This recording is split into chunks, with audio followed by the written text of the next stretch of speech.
4 question बनेगा 3-3 number के, 2 question बनेंगे फिर से 3-3 नंबर के, 6 नंबर यहाँ हो गया, 12 नंबर यहाँ, टोटल आपके हो गए लिटरेचर 18 नंबर के, मतलब 3-3 वाले क्वेश्चन, जिसमें कि मैंने आपको 6 टॉपिक बता दिए।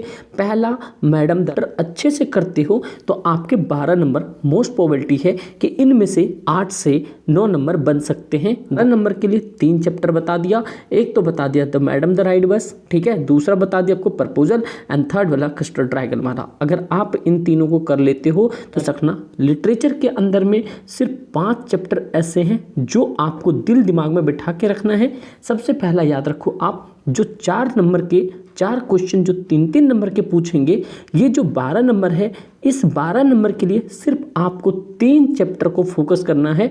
वो हेलो एवरीवन, आई होप आप सब ठीक होंगे। गाइज, ये सेक्शन सी लिटरेचर का जो कि मैंने कल बताया था आपको कि ये जो है कल जो अपलोड हुआ था, जिसमें आपको कंप्लीट ग्रामर और राइटिंग सेक्शन के बारे में बताया गया था कि आपको कैसे अटेम्प्ट करना है।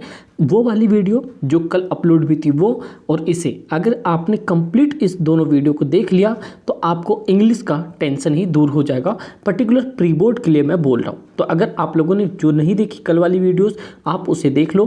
40 मिनट्स की है, जो कि आपके 3 घंटे के एग्जाम का पूरा एनालिसिस है कि कैसे कैसे क्या है और क्या करना चाहिए जिससे कि आपके सबसे बेहतर नंबर आ सकते हैं। तो आज हम बात करेंगे सेक्शन सी लिटरेचर का। आपको पता होना चाहिए जो प्री बोर्ड है आपका 40 नंबर का लिटरेचर आएगा, और सेम आपका जो 15 फेब के बाद जो एग्ज़ाम होगा उसमें भी यही चीज़ आने वाला है। तो मैं आपको इसमें जो इम्पॉर्टेंट चैप्टर है, सबसे पहले ध्यान रखना, जो इम्पॉर्टेंट चैप्टर है जो बताऊंगा आप उसको ना एकदम पी जाना। पहले मैंने बताया था आपको कि पीने का मतलब हो गया कि आपको ऑन द टंग होना चाहिए एनी हाउ, किसी भी कंडीशन में। तो ये चीज़ याद रखना, लिटरेचर के अंदर में सिर्फ 5 चैप्टर ऐसे हैं जो आपको दिल दिमाग में बिठा के रखना है। सबसे पहला याद रखो, आप जो 4 नंबर के 4 क्वेश्चन जो 3-3 नंबर के पूछेंगे, ये जो 12 नंबर है, इस 12 नंबर के लिए सिर्फ आपको 3 चैप्टर को फोकस करना है। वो 3 चैप्टर ध्यान सुनो कौन कौन है। सबसे पहला चैप्टर आपको करना है मैडम वाला, मैडम द राइड बस। ध्यान रखना, यहाँ पे मैं लिख नहीं पा रहा हूँ, यहाँ पे पूरा मैडम द राइड बस वाला ध्यान रखना। ये चीज़ समझे नहीं समझे, मैडम द राइड बस, एंड देन वन होगा द प्रपोजल। आप लोग लिखते जाना या कॉपी में नोट डाउन कर लो, द प्रपोजल। थर्ड होगा कस्टर्ड ड्रैगन, जो ड्रैगन वाला है। अगर आप ये 3 चैप्टर अच्छे से करते हो तो आपके 12 नंबर मोस्ट प्रोबेबिलिटी है कि इनमें से 8 से 9 नंबर बन सकते हैं गवर्नमेंट वाले बच्चों के लिए। अगर गवर्नमेंट वाले बच्चे, अगर उसका कोई दोस्त जो प्राइवेट में पढ़ता हो और उनका 15 दिसंबर के बाद एग्ज़ाम हो, आप लोग उनको ये वाला पेपर पूरा सजेस्ट कर देना। इतना मैं श्योरिटी दे रहा हूँ आपको, 90% कह रहा हूँ सेम पेपर मिलते जुलते उसके पेपर में आएगा। और आप लोगों के वेरिएशन थोड़े 1-2 क्वेश्चंस ऊपर नीचे होंगे, क्योंकि ये सारे ऑफिशियल पेपर हैं। तो इसीलिए मैं आपको सबसे पहले, जानते हो जो मटेरियल वही देना चाहिए, वही आप एनालाइज करो, जो कि इससे बेसिक की डिमांड है। क्योंकि इससे पहले वाली वीडियो में आपने देख लिया कि इतना आसान नहीं होने वाला है। आपको मैं रियलिटी बताता हूँ, जो भी बताता हूँ, तो प्लीज़ आप लोग देख लो अच्छे तरीके से और बढ़िया तरीके से, शिद्दत से इन आंसर की राइटिंग आप पहले से तैयार कर रखना। और फिर ग्रामर के जो एनालिटिक पैराग्राफ है वो सभी मैं करवाने की कोशिश करूँगा जितना तक हो पाएगा। तो सबसे पहले 4 क्वेश्चन 3-3 मार्क्स के, आपको मैंने 12 नंबर के लिए 3 चैप्टर बता दिया। एक तो बता दिया द मैडम द राइड बस, ठीक है, दूसरा बता दिया आपको प्रपोजल, एंड थर्ड वाला कस्टर्ड ड्रैगन वाला। अगर आप इन तीनों को कर लेते हो तो सबसे बेहतर माने जाओगे। नेक्स्ट वन, जो आपके 2 क्वेश्चन पूछेंगे जो कि 3-3 नंबर का अगेन होगा, ये होगा 6 नंबर के लिए। ऑलमोस्ट मान लो कि आपके पास 6 क्वेश्चन पूछा जा रहा है 3-3 मार्क्स के, मतलब कि 18 नंबर के आपके लिए 3-3 नंबर के क्वेश्चंस आएंगे। बस क्या होगा, चैप्टर थोड़ा सा डिफरेंट होगा, बस यही एक फ़र्क है। लेकिन याद रखो, आपको इनमें 2 जो चैप्टर है करना आपको, ये ट्रम्प ऑफ सर्जरी वाला, और दूसरा है आपके पास मेकिंग द साइंटिस्ट। क्या भाई, मेकिंग द साइंटिस्ट। मैं लिख नहीं पा रहा हूँ स्क्रीन पर, प्लीज़ आप लोग नोट कर लो जो मैं बोल रहा हूँ। मैंने 2 बोला, जो 6, वैसे आपके पास 2 ऐसे क्वेश्चन बनेगा। 4 क्वेश्चन बनेगा 3-3 नंबर के, 2 क्वेश्चन बनेंगे फिर से 3-3 नंबर के, 6 नंबर यहाँ हो गया, 12 नंबर यहाँ, टोटल आपके हो गए लिटरेचर 18 नंबर के, मतलब 3-3 वाले क्वेश्चन, जिसमें कि मैंने आपको 6 टॉपिक बता दिए। पहला मैडम द राइड बस, दूसरा प्रपोजल, कस्टर ड्रैगन या triumph of surgery, and then one last में मतलब कि साइंटिस्ट वाला, द मेकिंग ऑफ साइंटिस्ट। अगर आपने इतना कर लिया तो सोचो ये 18 में से आपका एक नंबर भी माइनस में नहीं जाएगा। तो चलो अब टू द पॉइंट, अब नेक्स्ट बात करते हैं जो आपको करना चाहिए। बच्चे देखो, सबसे पहले यहाँ पे लिखा हुआ है कि attempt any one of two except, मतलब कि दो आपको यहाँ पे स्ट्रेंजा दिया है, 5 नंबर के हैं। आप ध्यान से सुनना, 5 नंबर आपको कोई एक अटेम्प्ट करना है। इसलिए मैंने बताया था आपको जो एनसीईआरटी है, एनसीईआरटी की रीडिंग आपको परफेक्ट होनी चाहिए, क्योंकि देखो ये जो यहाँ पे कंटेंट है, आपको पता है कि कंटेंट से टू द पॉइंट आंसर नहीं मिलेगा। तो इट मीन्स कि आपको क्या करना है, जो चैप्टर है मेरे बच्चे, चैप्टर को बहुत अच्छे तरीके से क्या करनी है, रीडिंग करनी है। मैं आपको बहुत पहले से बोलता हुआ आ रहा हूँ, जो सीबीएसई का देख लो ऑफिशियल सैंपल पेपर आने के बाद सेम सीबीएसई ने वही कंटेंट को यूज़ किया जो मैं आप लोग को बता रहा था, क्योंकि रीडिंग ही तो एक की है और मैथ्स के लिए प्रैक्टिस है। देखो ग्लिम्पस ऑफ इंडिया में से आपका क्या पूछा गया, यहाँ पे एक पैसेज टाइप का दे दिया, आधा स्टोरी आपको ऑलरेडी पता होती है। आपको मजदूर नहीं मिला, कमेंट करके जरूर बताना। आपको टेलीग्राम लिंक पे मैंने सबको दे दिया है और आपको मैं अभी 1-2 दिन के अंदर में आप लोग को टेलीग्राम सारे कंटेंट आपको अवेलेबल करवा दूंगा, जो भी चीज़ें होंगी पीडीएफ से रिलेटेड। तो ये बात समझ आ गया आपको। फिर उससे रिलेटेड आपके सामने ये क्वेश्चंस दिया जाएगा और एक एक नंबर के ऑप्शन टाइप का होगा। और देखो कभी कभी क्या होता है ना, सेम ऑप्शन नहीं मिलता जुलता है, तो उसके लिए भी क्या करना पड़ेगा, आपको रीडिंग लगानी पड़ेगी। तो मेरे बच्चे आप रीडिंग लगाओ, रीडिंग ही की है सबसे बढ़िया, ठीक है। उसके बाद इससे रिलेटेड क्वेश्चन है, यहाँ पे 5 क्वेश्चन दिए जाएंगे और 5 क्वेश्चन के बाद आपके सामने जो दूसरा है, क्योंकि वो जो है 2 तरह के पूछेगा, एक ओमेगा वाला पूछा जाएगा यहाँ पे, और इसी तरह से ये इसको भी करने के लिए क्या करना पड़ेगा, आपको पता है कि ये किससे पूछा गया, the book that save the earth, मतलब कि इन सबों को आपका स्टोरी पता होना चाहिए। इट मीन्स कि सोचो आपके 5 नंबर सिर्फ स्टोरी के रीडिंग करने से मिल रहा है पैसेज में, तो भाई क्या बुराई है। तो भाई आप लोग कमेंट करके जरूर बताना आप लोगों ने कितनी बार रीडिंग करी है। मैं पर्टिकुलर बोल रहा हूँ, आप लोगों ने फर्स्ट फ्लाइट और फुटप्रिंट को कितनी बार रीडिंग करी है, और कोई भी बताना तो ऑनेस्टली बताना, नहीं किया है तो सीधा बता देना नहीं किया भैया। लेकिन नहीं किए हो तो उसके लिए क्या करना पड़ेगा, आज प्लीज़ आज जब वीडियो देख रहे हो आप यहीं पे एक बार कमेंट करके चले जाओ, प्रॉमिस है मैं करूँगा, और चुपचाप से पहले दोनों बुक खत्म करके फिर आप कोई भी काम शुरू करो। क्योंकि भाई देखो प्री बोर्ड को हल्के में नहीं लेना, मैं बहुत पहले बता चुका हूँ इस चीज़ को। उससे रिलेटेड आपके सामने यहाँ पे 5 क्वेश्चंस दिए जाएंगे, वो 5 क्वेश्चंस के आप बहुत आसानी से आंसर दे पाओगे, लेकिन उसके लिए आपको स्टोरी पता होना चाहिए, समझे बात को। फिर उसके बाद में और भी पोएम से रिलेटेड आएंगे। देखो पोएम से रिलेटेड आपके सामने फिर से मतलब आपके सामने 2 दिया जाएगा। आपको पहले बताया था मैंने ऑफिशियल में 33% आपके कम से कम यहाँ पे इंटरनल चॉइस है, जो कि आपको इंग्लिश के पेपर में यहाँ पे दिख रहा है। तो आपको क्या करना है, कोई एक अटेम्प्ट करना है जो 5 नंबर के लिए है। द ट्रीज वाले स्टोरी को पढ़ लेना और इनके हिंदी समरी जरूर पढ़ना, और मस्ट डू वाले तो भाई करके ही जाना, ग्रुप में अवेलेबल करवा दिए हैं। उससे रिलेटेड सामने आपके सामने यहाँ पे क्वेश्चन दिए जाएंगे, आप आराम से उसे कर सकते हो। लेकिन एक चीज़ याद रखना, इस तरह के जो क्वेश्चन होते हैं थोड़े से टफ पड़ते हैं, लेकिन आप इस तरह के क्वेश्चंस आप करके जाओ। मैं इसका आंसर भी अभी डिस्कस करूंगा, तो उसके लिए आप लोग बेफिक्र रहो। हाँ, कल वाले पार्ट 1 जरूर देख लो। अब मैथ्स के लिए भाई जितने प्लेलिस्ट में अवेलेबल है वीडियोस जाके देख लो। मैं आप लोग से इतना ही कह सकता हूँ, आगे आप लोग के ऊपर डिपेंड है, आप लोग कैसे करना चाहते हो। मेरा आप लोग से जो प्रॉमिस था मैंने निभा दिया, अब आगे आप लोग के ऊपर है। जो बी में जो 5 नंबर का, इट मीन्स कि 10 नंबर का स्टैंजा आएगा, उसमें कि 5 नंबर के लिए ये हेडर वाला मतलब कि एनी जॉर्जी वाला है, वो भी टॉपिक है। इन सबों को आपको अच्छे से पढ़ना होगा, क्योंकि आपको पता है इनको पढ़ने के लिए सबसे बेहतर चीज़ क्या होती है, इनका हिंदी जमना। अगर आपको नहीं आ रहा हिंदी तो टेंशन वाली बात नहीं है। देखो दुनिया का सबसे बड़ा चीज़ है अभी गूगल, जाके आप आराम से वहाँ पे सर्च कर सकते हो, इसकी स्टोरी पढ़ सकते हो। यार आप अपना काम ईजी कर सकते हो, खुद से सेल्फ स्टडी करो। मैंने क्या बताया यहाँ पे,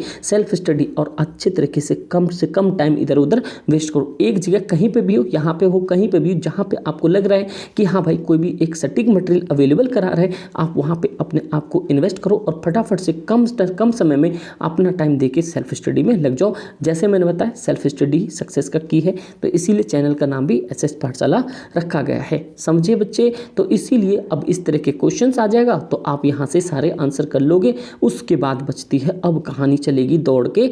अब देखो यहाँ से अब आपके बुक की कहानी है जो कि 30 नंबर की की बात करेगा और 30 नंबर के लिए आपके पास 2 किताब है, एक तो फुटप्रिंट है और एक आपके पास फर्स्ट प्लेट है। ठीक है भाई, ये बात समझ गए यहाँ पे। अब देखो यहाँ पे क्वेश्चन जो है, जो एक चीज बता दो, सीबीएसई के इस बार ऑफिशियल जो न्यूज़ था उसमें जिस तरह से आपके सामने दिख रहा है कि कोई भी 4 क्वेश्चन आपको अटेम्प्ट करने हैं, 5 क्वेश्चन दिए जाएंगे, आपको कोई एक अटेम्प्ट करने हैं, इनको 40 से 50 वर्ड ही होना चाहिए। ये आपके ऑफिशियल बोला गया है, सिर्फ 40 से 50 वर्ड होने चाहिए 3 नंबर वालों के लिए। इसीलिए आप लोग ज़्यादा हार्डवर्क नहीं करो, आप लोग जिस तरह के क्वेश्चंस मैं आपको यहाँ पे बता रहा हूँ और जो चैप्टर बता रहा हूँ आप उतना निचोड़ करके चलो भाई। लास्ट ईयर भी बता रहा हूँ, 10th वालों का रिकॉर्ड है मेरे बच्चे, आप लोगों ने वीडियो देखी होगी तो 10th वालों का record exactly same to same questions थे। मतलब मैं पहले बता रहा हूँ, चैप्टर का नाम जो बताऊँगा उसको तो आप पी के ही जाना,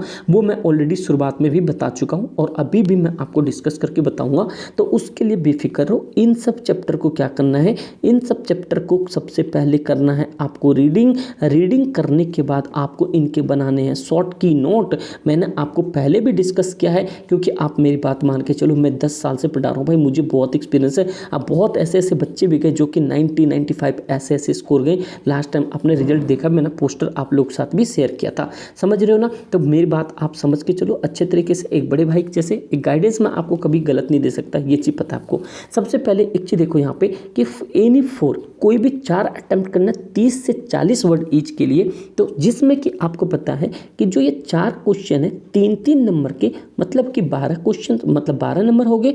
आपके सामने 5 क्वेश्चन होंगे, 5 में से सिर्फ 4 अटेम्प्ट करना है, जिसमें कि आप देख लो क्वेश्चन किस तरह से कि आपको पहले चैप्टर का नाम देखो, ही फर्स्ट फ्लाइट में से 2 स्टोरी अबाउट क्या है, फ्लाइंग। इट मीन्स कि अब आपको ये पता चल गया सरगुल वाला, आपको ये चीज़ पता चल गया ना भाई कि सीबीएसई का जो माइंडसेट है, सीबीएसई कहाँ से क्वेश्चंस को पिक करता है। आप देखो, अपना क्वेश्चन क्लास होने का मतलब होता है स्टैटिक एनालिसिस करता हूँ, उसी हिसाब पे ये चीज़ मैं आपको बता रहा हूँ कि जो यहाँ पे 2 स्टोरी अबाउट फ्लाइंग है, अगर यहाँ पे इससे क्वेश्चन सेट किया है तो डेफिनेटली बात है 33% क्वेश्चन फिर से इस चैप्टर से सेट होगा। तो इट मीन्स कि आपको क्या करना है बच्चे, इन चैप्टर को पढ़ना है, रीडिंग लगाना है, इनके 10 कीवर्ड उठाने, ध्यान से सुनो जो बोल रहा हूँ, 10 कीवर्ड उठाने हैं, ऊपर चैप्टर नंबर डालने यहाँ पे, उसके 10 कीवर्ड्स लिख लिया और उसी को आपने मल्टीपल टाइम रिवीजन किया और जो मैंने आपको मस्ट डू दिया है वो आपने रिवीजन कर लिया। अगर मैं कोई की पॉइंट्स नहीं भी निकालना चाहते हो, सीधा मस्ट डू का अगर आपने प्रिंट आउट करवा लिया है, बस आप उसे पढ़ लो, इतना सफिशिएंट होगा। समझे बच्चे। फिर दूसरा करें, explain why the poet personally hold the convention that world will primarily and in the fire, मतलब फायर एंड आइस। मतलब आपको पता है कि ये भी चैप्टर 3 नंबर का कुछ ना कुछ पूछा जा सकता है, तो क्यों ना भाई हम इस चैप्टर को कर लेंगे। देन आफ्टर देख रहे हो फायर एंड आइस के बाद राइड द बस, आप इस चैप्टर को सबसे ज़्यादा इंपॉर्टेंट मार्क करके चलो, madam ride a bus important, most important. Then after यहाँ पे प्रपोजल, देन आफ्टर यहाँ कस्टर्ड ऑफ ड्रैगन। यहाँ पे इन क्वेश्चन को very very very important mark करके चलो। आपके प्री बोर्ड में मैं बता रहा हूँ 100% इस चैप्टर से क्वेश्चंस बनेंगे, चाहे आपके 3 नंबर के बन सकते हैं, अब मे भी 6 नंबर के बन सकते हैं। तो भाई इन सब क्वेश्चंस को मिस मत करो, अच्छे तरीके से समझ के चलो। तो ये पता चल गया। देखो वाली unique madam bus ride experience could be possible because he belongs to small village, do you agree. अब देखो यहाँ पे कितनी सारी चीज़ें लिख सकते हो, आपके पास इतना टाइम नहीं है कि आपके पास अनसफिशिएंट अमाउंट में आपको आंसर नहीं लिखना है, इतना लिखना है कि जो कि बहुत ही अच्छा क्रिस्पी सा आंसर हो, भले 30 ही वर्ड में लिखना, कोई दिक्कत वाली बात नहीं है। लेकिन इन सब चैप्टर को तैयार करके चलो, क्वेश्चंस का लेवल आपको पता चल रहा है ऑफिशियल किस तरह के क्वेश्चंस के लेवल है। और देन आफ्टर भाई आपके मिड टर्म में जो क्वेश्चन है उनको भी करना है, ठीक है। कह रहा है give 1 reason why the tale of the custard dragon more fable than the ballad. अब इस तरह के भी क्वेश्चंस आपको करके जाना, है, चैप्टर आपको पता चल गया किस चैप्टर से उठाया है। Then after how can we say that Natalia was continuously successful in the maintaining an upper hand during her argument with the Lomov, any one example. ये प्रपोजल वाले चैप्टर से आपको यहाँ से भी दिख गया कि मेरे लिए ये भी चैप्टर सबसे ज़्यादा इंपॉर्टेंट है। तो मेरे बच्चे इन सब क्वेश्चंस को आप 100% करके चलो। इन चैप्टर को तो बिल्कुल पी जाओ जो मैंने आपको 4 चैप्टर ऊपर बताएं। उसके बाद फिर से आपके सामने है कि यहाँ पे कह रहा है आंसर इन 2 क्वेश्चन 30 से 40 से 50 वर्ड में इस बार आंसर देना है, जिसमें कि आपके 3-3 नंबर के 2 क्वेश्चन हो गए 6। अब यहाँ पे देखो चैप्टर कहाँ से पूछा गया, ट्रम्प ऑफ सर्जरी। अब देखो ये वाला चैप्टर हो गया, एक आ गया मिडनाइट विजिटर। इट मीन्स कि ये चीज़ समझ आना चाहिए कि ये जो चैप्टर है कितने इंपॉर्टेंट है, जिसके लिए CBSE ऑफिशियल पेपर में भी ऐड करता है और हमेशा ऐड करता है। और मैं कुछ क्वेश्चन प्रीवियस पिक कर रहा हूँ, मिल जाएगा तो मैं आप लोग के साथ शेयर जरूर करूँगा। बस आप लोग से एक ही विनती है, रिक्वेस्ट है, आप समझो जो भी है प्लीज़ सब्सक्राइब कर लेना। जिन बच्चों ने नहीं किया है अपने दोस्त यार में या स्कूल ग्रुप में प्लीज़ ज़रूर शेयर करना। बस आप लोग से मेरे को कुछ भी नहीं चाहिए, बस यही चीज़ चाहिए, क्योंकि आप लोग हो तो मेरी स्ट्रेंथ ऑलरेडी बहुत है। ठीक दोस्त, थैंक यू। अब आगे बात करते हैं, सुनते हैं आगे क्या है। ये थैंक यू सिर्फ आपको जो आप लोगों ने मेरे लिए सोचा है कि आपने इतना सपोर्ट किया। ठीक दोस्त, आगे देखो यहाँ पे कि मिडनाइट विजिटर ये वाला टॉपिक, ये ट्रम्प ऑफ सर्जरी की पॉइंट्स पकड़ो, यहाँ पे की पॉइंट्स पकड़ो। देन आफ्टर देखो द मेकिंग ऑफ साइंटिस्ट। अब देखो यहाँ पे सिर्फ 2 क्वेश्चन पूछा गया है। आप अगर मान लो कि इनमें से द मिडनाइट विजिटर या मेकिंग ऑफ साइंटिस्ट ही तैयार करते तो क्या होता कि सपोज करो ये नहीं तैयार करते आप तो कोई दिक्कत वाली बात नहीं, तो ट्रम्प ऑफ सर्जरी तो तैयार किया हुआ था ना। इट मीन्स कि देखो आपके पास 33% चांसेस भी तो है इंटरनल चॉइस में, तो इसीलिए आप 1-2 चैप्टर कोई छूट भी जाएगा तो इतना पैनिक नहीं होना। लेकिन मैं बोलूँगा आपको रीडिंग परफेक्ट करके चलो। अभी कमेंट करके जरूर बताना यस भैया आज ही कर लूँगा, यस कमेंट करके जरूर बताना, ठीक है, समझ गए। और मस्ट डू से कर लेना, बहुत सफिशिएंट है। उसके बाद देखो जो आपको राम कहानी बनेगी, यहाँ पे any one with the 100 to 120 words में कोई भी आपको 2 करना है, मतलब कि 6 नंबर के क्वेश्चन मिलेंगे आपको। 2 क्वेश्चन देगा, 33% आपको इंटरनली चॉइस, मतलब कि 2 क्वेश्चन में से कोई एक को पिक करना होगा। उनमें से भी देख लो आपको सबसे पहले यहाँ पे क्वेश्चंस का लेवल देखो और आपको बनाना कैसे है, क्योंकि 100 वर्ड में इनके आंसर्स लिखने हैं। तो बी प्रिपेयर और जो चैप्टर बोल रहा हूँ उनको अच्छे से करके चलो। अब पहले भी जो समझा है इससे पहले शुरुआत में उसे भी अच्छे से करके चलो। सबसे पहले देखो यह मजबिल एंड टाइगर वाला है ना, मिजबिल और टाइगर वाला है। यहाँ पे देखो यह मिजबिल और टाइगर वाला, तो हमें जब ये दिख गया है कि ये the tiger in the zoo, तो हमें क्यों ना भाई इस चैप्टर को बढ़िया से पढ़ लेंगे, क्योंकि बड़े बड़े चैप्टर है, 6 नंबर के क्वेश्चन है। सपोज करो नहीं आया तो कोई दिक्कत वाली बात नहीं, द सर्मन ऑफ बनारस वाला कर लो। अगर मान लो इन दोनों में से कोई एक आपका परफेक्शन होता, सपोज करो पेपर में आ जाता है, तो 6 नंबर तो आपके पक्के हो जाते। तो इन क्वेश्चन को मत देखो, ये देखो आप 6 नंबर में कितना लिख सकते हो मेरे बच्चे। तो यहाँ से आपको चीज़ें समझ आ रही है। अरे आप लोग को समझ आ रही है नहीं आ रही, आप लोग बता सकते हो तो बता दो यस भैया समझ आ गया है। इंग्लिश में तो बिल्कुल डंका बजा देना वहाँ पे, ठीक है भाई, समझ रहे हो मेरी बात को। तो अब समझ आ गया 6 नंबर के लिए। अब नेक्स्ट वन एक क्वेश्चन और मिलेगा आपको 6 नंबर के लिए ही, तो उनमें भी देख लो क्वेश्चन किस तरीके से। चैप्टर देखो द थीप स्टोरी, यहाँ से अब क्वेश्चन, और उसके बाद यहाँ पे भी आपके पास क्या दिया हुआ है, ऑप्शन दिया the question of trust. It means कि क्या समझे इसका मतलब, आपके सामने मल्टीपल ऑप्शन दे रखा होगा। अब मल्टीपल ऑप्शन होने के बावजूद आपको ये देखना है कि मुझे भाई सबसे पहले चैप्टर तैयार करना है, क्योंकि देखो इंग्लिश बहुत बच्चे नहीं पढ़ते हैं। अभी इस टाइम ये लोग पढ़ना शुरू कर देंगे, तो बस आपने पहले से भी पढ़ रखा है और अभी आप और अच्छे से पढ़ लो, सफिशिएंट अमाउंट हो जाएगा। कम से कम 80 में से पेपर में कम से कम 70 प्लस आना चाहिए। अगर आपका ड्रीम है ना, अगर आपको इतना कॉन्फिडेंस है कि भैया मैं इंग्लिश में भी 80 में से 70 ला सकता हूँ, आप यहाँ पे 70 प्लस जरूर कॉमेंट में छाप देना। देखते हैं कितने बच्चे के अंदर में इतना कलेजा है, इतना जान है है जो 70+ टाइप करके लिख सकता है और अपने कमिटमेंट पे पूरा कर सकता है। ठीक है भाई, आप लोग के अंदर है तो आप लोग 70+ यहाँ पे इंग्लिश वाले के लिए पर्टिकुलर बोल रहा हूँ, आप लोग कमेंट करके बता दो। और जो क्वेश्चन मैंने आप लोग से पूछा है, जितना क्वेश्चन मैंने आपको बताया, जितना चैप्टर मैंने बताया, वो सारे कर लो बढ़िया तरीके से, बस इतना शिद्दत से कर लो। और उसके बाद लेटर ग्रामर और कल वाली वीडियोस को कंप्लीट देख लो, आपका काम सेट हो जाएगा। तो अच्छा लगा हो तो प्लीज़ लाइक जरूर करना, सब्सक्राइब कर लेना यार, बहुत सारे बच्चों ने सब्सक्राइब नहीं किया है, तो आपसे रिक्वेस्ट है, आप लोग के लिए जो भी बन पड़ेगा मैं ऑलवेज करूँगा, बस आप लोग का सपोर्ट देन आफ्टर मैं आप लोग के साथ हमेशा हूँ। तो बस आप लोग इस वीडियो को शेयर कर देना, अच्छा लगे तो लाइक ज़रूर, कमेंट करके तो बताते ही हो। Thank you so much.